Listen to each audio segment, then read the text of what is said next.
ఆలోచిసి చెప్తా.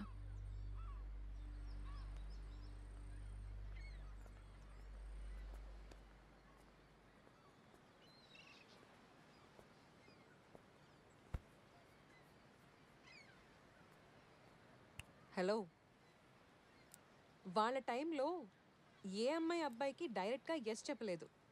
కానీ మీ అబ్బాయిలే అమ్మాయి మేబీ అంటే దాంట్లో కూడా ఎస్ ఉండొచ్చు అని నమ్మి ట్రై చేసుకోవాలి. నువ్వు ట్రై చేసుకో.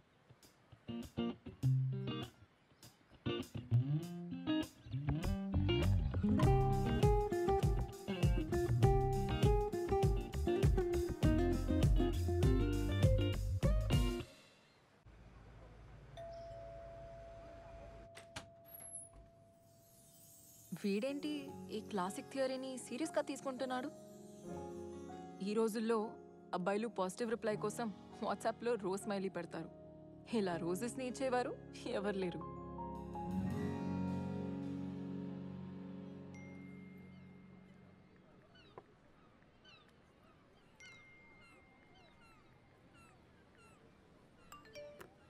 హే, ఏంటిది? పర్లేదు పర్లేదు.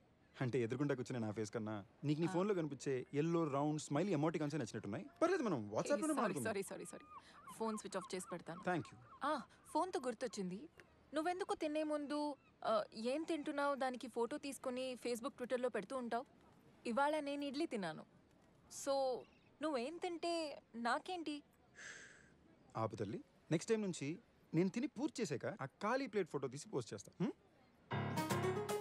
ఓకే, మనం మళ్ళీ గొడవ పడితే మన మధ్యలో ఏమీ సెట్ అవ్వకపోతే ఏం చేస్తాం? సొల్యూషన్ లేని ఏ ప్రాబ్లం ఉండదు టామీ. ఆ సొల్యూషన్ ఎత్తుక్కునే ఓపిక ఉండాలంతే. ఆ ఓపిక లేకే ఈ జనరేషన్లో బ్యాచ్ విడిపోతున్నారు. ఒకప్పుడైతే అసలు ఆప్షనే ఉండేది కాదు కదా, ఎండ్ వరకు పోరాడేవారు.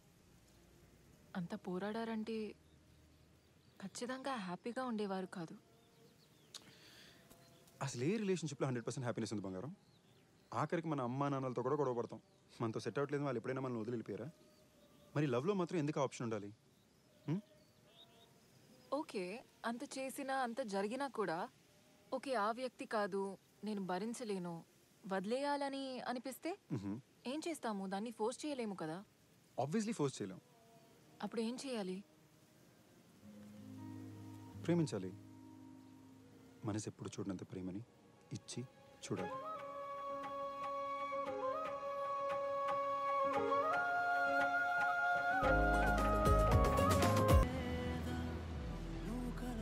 నువ్వు అందంగా ఉన్నావు కాబట్టి నీ వైపు అట్రాక్ట్ అవుతారు. బట్ నువ్వు మాత్రం నీ అందం కంటే నిన్ను నీలా ఇష్టపడే వ్యక్తినే ప్రిఫర్ చేయి. ఏదైనా చెప్పు డాడీ, ఐ హేట్ బాయ్స్. ఎందుకో నీ విషయంలో నా 6 సెన్స్ చాలా షార్ప్గా ఉంటుంది. రాగానే తెలిసిపోయింది. అది నీ 6 సెన్స్ కాదురా, నేను వేసుకున్న పర్ఫ్యూమ్. అదిగో అక్కడే 40 years తర్వాత కూడా అంకుల్ తన లవ్ని తన వైఫ్కి డిక్లేర్ చేశాడు. ఈ 40 సంవత్సరాల్లో ఎన్ని గొడవలు, ఎన్ని కష్టాలు, ఎన్ని ప్రాబ్లమ్స్. ఇవన్నీ చూసి కూడా ఆ ఆంటీ అంకుల్ వదిలి పారిపోలేదంటే గ్రేట్ కదా. హే, నేను ఎక్కడికి పారిపోవడం లేదు, కానీ ఇంకా 40 సంవత్సరాలు నీతో ఉండడానికి సరిపోయింద కారణం ఇంకా దొరకలేదని అంటున్నా. మరి ఇంకో 40 సంవత్సరాలు నాతో గడపడం కరెక్ట్ కాదు అనడానికి కూడా ఏ కారణం దొరకలేదు కదా. ఓకే, ఇప్పుడు మన ఇద్దరికి పెళ్ళైంది అనుకుందాం. ఇప్పుడు నువ్వు రోజు మొత్తం ఆఫీస్లో కష్టపడి ఇంటికి టైర్డ్గా వచ్చావు అనుకుందాం. Yes David, I'll get it done immediately. I'm on it right now.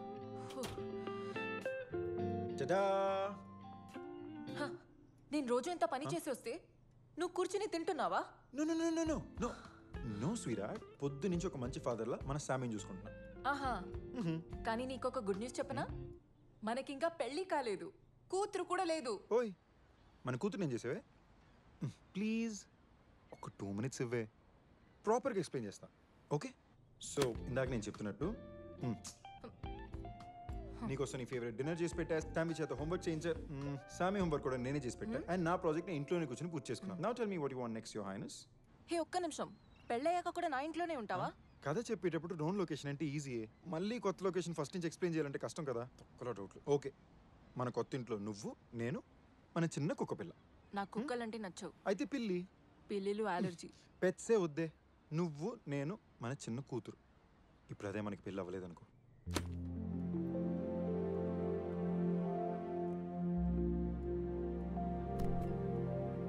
What rubbish. నిన్ను చేసుకోకపోతే అసలు నాకు పెళ్ళి అవ్వదా? ఒక్కసారి సరిగ్గా చూడవే. అది నువ్వు కాదు, నేను. ఇన్ని సంవత్సరాల తర్వాత మళ్ళీ మనం ఇలా కలుస్తుంటే ఏదో కారణం ఉండాలి కదా. మన ఇద్దరికి ఎప్పుడు సెట్ అవ్వదని అర్థం చేసుకోవడానికి. నీకు నాతో అండ్ నాకు నీతో తప్ప ఇంకెవరికి సెట్ అవుతుందని అర్థం చేసుకోవడానికి. లేదా నువ్వు ఇంతసేపు ఇక్కడ ఉండవు. నాతో పడటం చాలా కష్టం రా. తెలుసు, కానీ అది నా problem.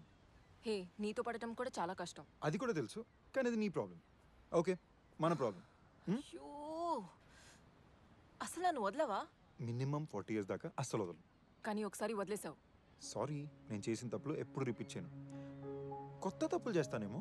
Okay okay, sorry Tommy. I always loved you. బొద్దుగా ఫ్యాట్గా స్కూల్లో ఉన్నప్పుడు my first love. 2 years back when I was an idiot, I loved you. 2 years later, I still love you. ఆ అంకుల్లా రిటైర్ అయ్యాక కూడా I will love you. 40 years తర్వాత నువ్వు నేను మళ్ళీ ఇదే చోటుకు వచ్చి మన 40th anniversary సెలబ్రేట్ చేసుకున్నప్పుడు కూడా I will still love you. నవ్వుతున్నావేంటి? మా నాన్న గుర్తొచ్చాడు. సో వాట్, ఇప్పుడు మోకాల మీదకి వెళ్ళేమైనా ప్రపోజ్ చేయాలా? Okay, please just say yes. నేను ఎస్ చెప్తా, కానీ ఒక కండిషన్. ఈ డ్రామాలు ఆపే. డ్రామానా? Okay, 1 minute. ఓపెన్ చేయడానికి హెల్ప్ చేయి. ఎంత పెద్ద రింగ్, ఎంత పెద్ద డైమండ్. ఏమై నో చెప్తుంది. పెద్ద డైమండా? సర్లే. ఓయ్, మరి నా డైమండ్ ఏది? ఇది మా నాన్నది. ఒరిజినల్ ఇంట్లో ఉంది, తర్వాత ఇస్తా. అడ్జస్ట్ చేసుకో. లవ్ని ఎవ్వరూ కంట్రోల్ చేయరు. ఆ ఎమోషన్కి మనం సరెండర్ కావాల్సిందంతే. మమ్మల్ని కలపడానికి సినిమాలో లాగా స్పెషల్గా ఏమీ అవ్వలేదు. కానీ ఫర్ ద ఫస్ట్ టైం ప్రేమాని మాత్రం నమ్మాను. అదే మమ్మల్ని కలిపింది. Hello hello. కరెక్ట్ అండి, ప్రేమ అనేది ఎవరి కంట్రోల్లోనే ఉండదు.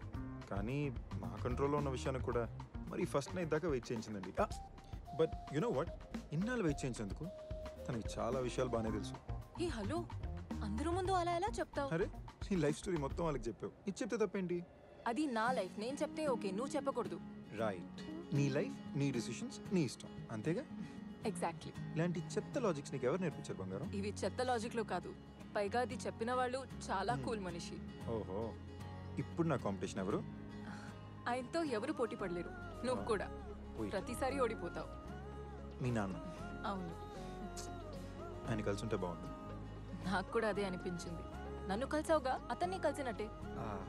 యు నో వాట్ టామీ, నువ్వు ఈ మాట నాక ఎందుకో నువ్వు అంత అట్రాక్టివ్గా అనిపించట్లా.